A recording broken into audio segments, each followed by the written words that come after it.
오늘은 8월 16일 열왕기하 23장 31절부터 열왕기하 24장 7절까지입니다. 여호아하스가 왕이 될 때에 나이가 23세라 예루살렘에서 석 달간 다스리니라. 그의 어머니의 이름은 하무달이라 림나 예레미야의 딸이더라. 여호아하스가 그의 조상들의 모든 행위대로 여호와 보시기에 악을 행하였더니, 자, 이제는 요시아가 애국과의 전쟁에서 패배하여 죽습니다. 죽은 뒤에 그의 아들 여호아하스가 왕이 돼서 3개월 동안 왕이 됩니다. 그리고 이제 또 폐위가 되는 장면인데요. 자, 여호아하스는 그 위대한 요시아의 아들입니다. 그런데 놀라운 건 여호와 보시기에 또 그도 악을 행하는 왕으로 남는다라는 겁니다. 하나님께서는 요시아 이후의 왕들이 또 악을 행할 걸 아셨어요. 그래서 요아스가 있는 동안에 이제 하나님께서는 유다도 멸망시키겠다라고 예언을 하신 장면들을 우리가 보고 있습니다.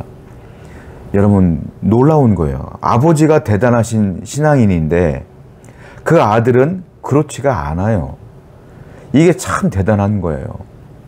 여러분, 신앙은 그래서 개인적인 것 같습니다. 우리에게도 자녀가 있지 않습니까? 우리가 신앙인으로서, 부모가 신앙인으로서 그 자녀들을 위해서 늘 기도해야 될 것이고, 아울러 사람이 내면이 변화되는 것은 그리스도를 믿음과 동시에 그리스도와 함께 할 때에 변화되는 거거든요. 우리가 예수님 안에 늘 거해야 변화가 되는 거예요. 오늘날 우리 안에는 성령님이 내주하고 계시지 않습니까? 그러므로 우리 자녀들에게도 성령님께서 그 자녀들 안에 머물기 위해서 우리가 중보해야 되며, 우리 자녀들도 예수님을 믿고 성령님과 동행하는 삶을 살기 위해서 우리가 또한 기도해야 된다는 겁니다. 그 사실을 인지하시고 열심히 공부해라, 뭐 사회에서 좋은 직업 가져라, 뭐 이런 것도 중요하겠지만 우리가 더 중요한 게 있잖아요. 그 영혼이 예수님을 만나고 예수님이 그 안에 계시고 성령님과 동행하는 삶, 우리 자녀들이 그런 삶을 살기 위해서 우리 부모들은 기도해야 될 줄로 믿습니다. 34절 말씀이에요. 바로 느고가 요시아의 아들 엘리야김을 그의 아버지 요시아를 대신하여 왕으로 삼고 그의 이름을 고쳐 여호야김이라 하고, 여호아스는 애굽으로 잡아갔더니 그가 거기서 죽으니라. 이제 애굽의 왕이었던 느고가 이렇게 여호아스가 왕이 됐다는 얘기를 듣고 애굽이 유다를 지배합니다. 그리고 여호아하스가 마음에 안 든 거예요. 느고 입장에서 볼 때는. 이 애굽 왕이 어떻게 하냐면, 야, 너는 이쪽으로 와 해서 애굽으로 잡아가요. 그리고 여호아하스의 그 형제였던 엘리야김을 왕으로 세워요. 형님이죠. 엘리야김을 왕으로 세우는데 이름도 바꿔요. 자기가 여호야김이라고 바꿔요. 원래 이름은 엘리야김인데 여호야김으로 바꿔요. 그리고 그 왕을 세웁니다. 그 여호아하스는 애굽으로 붙잡혀 갔다가 죽습니다. 자, 지금 여호아하스는 아버지를 죽인 애굽을 의지하는 상황이었어요.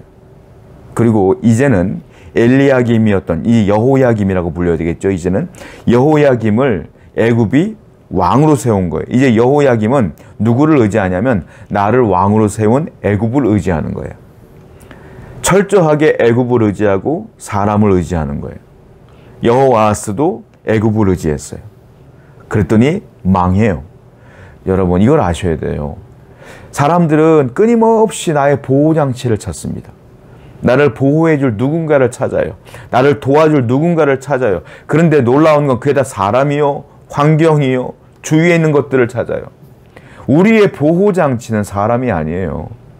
우리의 보호장치는 하나님뿐이 없어요. 어려움을 당할 때마다 사람을 찾는 게 아니라 하나님을 찾으셔야 돼요. 그리할 때 하나님께서 우리에게 은혜를 베풀어 주신다. 이 사실을 명심하시기를 바랍니다. 27절 말씀이에요. 37절입니다. 여호야김이 그의 조상들이 행한 모든 일을 따라 여호와 보시기에 악을 행하였더라. 여호야김도 요시아의 아들이잖아요. 여호아하스도 아들이요, 이 여호야김도 아들이에요. 그런데 뭐라고 평가합니까? 여호야김도 그의 조상이 행한 대로 여호와 보시기에 악을 행하였더라. 아니 요시야의 아들들이 다 이렇게 악을 행하며 살아요. 하나님 보시기에 다 악을 행하여. 자, 여호아스도 그렇고 이 여호야김도 그렇고 신앙을 갖기 참 좋은 조건을 타고났어요. 하나님께서 요시야를 어떻게 평가했습니까? 이렇듯 하나님을 위해서 충성한 사람이 그 요시야 전에도 없었고 후에도 없었다 정도로 위대한 왕이라고 하나님께서 인정해 주셨어요. 그렇게 훌륭한 신앙인 아버지를 둔 이 두 아들은 아버지 길을 따라가지 않더라. 좋은 기회가 있었어요. 신앙으로 살아갈 수 있는, 하나님의 뜻대로 살아갈 수 있는 좋은 기회가 있었으나 그 기회를 차버렸다라는 거예요. 저와 여러분들에게도 기회가 늘 있어요.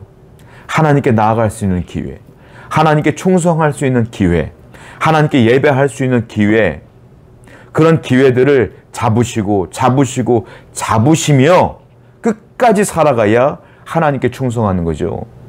그 기회가 있음에도 불구하고 내가 게을러서, 내 욕심이 있어서, 탐심이 있어서, 내가 하기 싫어서 다 내팽개치게 되면 우린 죄악 가운데 거할 수밖에 없다라는 겁니다. 성도 여러분, 하나님은 지금도 여러분들에게 하나님의 놀라운 기회들을 주십니다. 하나님의 영광을 위해 살아갈 수 있는 기회들을 주셔요. 그 기회들을, 신앙적 기회들을 잘 잡으셔서 하나님과 늘 동행하시기를 축원드립니다. 24장 1절과 2절입니다. 여호야김 시대에 바벨론 왕 느부갓네살 왕이 올라오매 여호야김 3년간 숨기다가 돌아서 그를 배반하였더니 여호와께서 그의 종 선지자들을 통하여 하신 말씀과 같이 갈대아의 부대와 아람의 부대와 모압의 부대와 암몬 자손의 부대를 여호야김에게로 보내 유다를 쳐 멸하려 하시니. 하나님께서 말씀하신 대로 바벨론이 그때 급부상했습니다. 그때 왕이 우리가 잘 알고 있는 느부갓네살 왕이에요. 그 느부갓네살 왕을 이 여호야김이 그를 대적합니다. 왜냐하면 애굽을 의지해서 그 덕택에 완전히 바벨론으로부터 독립하기를 원했던 거예요. 그런데 느부갓네살 왕이요, 그 주위에 있는 모든 국가들을 연합을 해서 지금 이제 유다를 침공해오는 장면들을 보게 되고, 하나님께서는 이미 유다를 멸하신다고 예언을 했기 때문에 유다는 이 사건을 통해 나중에 멸망하는 것들을 보게 됩니다. 애굽을 의지했어요. 그런데 애굽은 사실 애굽 나라 걱정만 해도 버거울 정도였어요. 이게 군사력이 쇠퇴했거든요. 바벨론이 급부상하면서 애굽이 굉장히 쇠퇴했어요. 그런데 그것도 모르고 계속 애굽만 의지하는 거예요. 이 여호야김 왕은. 사람은 그렇게 연약한 존재예요. 흥했다가 망했다가 하는 게 사람이에요. 그렇기 때문에 사람은 의지할 대상이 아니에요.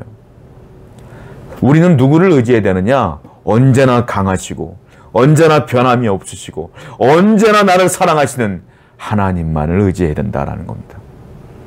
오늘도 하나님께서는 여러분들이 하나님을 의지하기를 원하셔요. 세상이 아니라 하나님을 의지할 때에 하나님이 힘을 주시며 능력을 주시며 여러분들을 보호해 주실 것입니다. 6절 말씀입니다. 여호야김이 그의 조상들과 함께 잠에 그의 아들 여호야긴이 대신하여 왕이 되니라. 여호야김이 25살 때 왕이 됐다가 11년간 유다를 다스립니다. 그리고 죽어요. 그리고 그 아들은 여호야긴이에요. 이름이 너무 비슷해요. 아버지는 여호야김이고 아들은 여호야긴입니다. 25세 왕이 되어서 11년간 살았다는 건 길게 산 건 아니죠. 짧게 산 거죠. 사실은. 여러분, 성도는 아무리 길게 살아봤자 100년을 못 살아요.